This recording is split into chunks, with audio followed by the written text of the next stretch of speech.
everyone, it's me, Jubal Adriano, and welcome back again to my channel.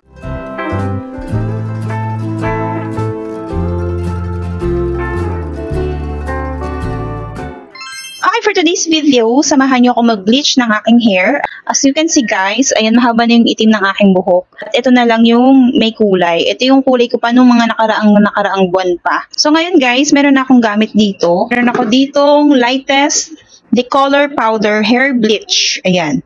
Ito yung aking gagamitin. Tapos, meron ako ditong oxidizer na 6%. So, ayan, magtitimpla na tayo. May lalagyan ako dito para makapagtimpla na tayo ng pang-bleach. For far away to, ayan, start na tayo.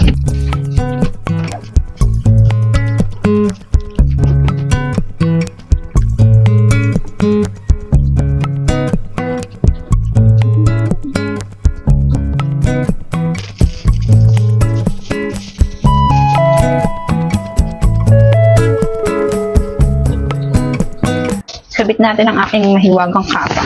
Ayan na itsura ko para na naman tayong nasa salon guys. At syempre, kailangan may gloves. So start na tayo. Dito muna ako sa ilalim.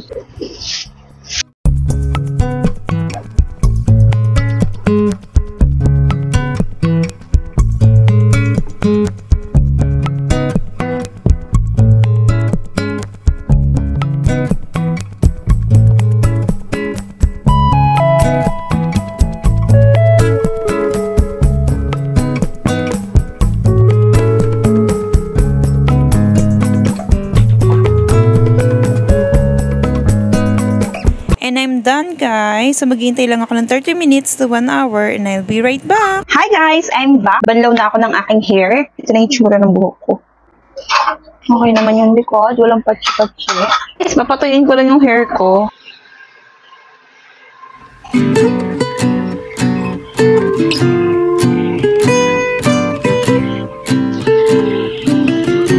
Na yung final look natin, ayan. Medyo dito sa part na to, hindi ko alam kung bakit ganito. Siguro kailangan ko pang doblehin. So, kailangan ko pa siyang i-bleach ulit ng pangalawa para pumantay siya dito sa dulo. Kasi ito, bleach na yung dulo nito, kaya medyo white na yung color niya, ayan. Okay na rin yan kasi papatungan ko pa naman siya ng hair color. Siguro tomorrow na ako magkukulay guys, ipapahinga ko lang yung anit ko.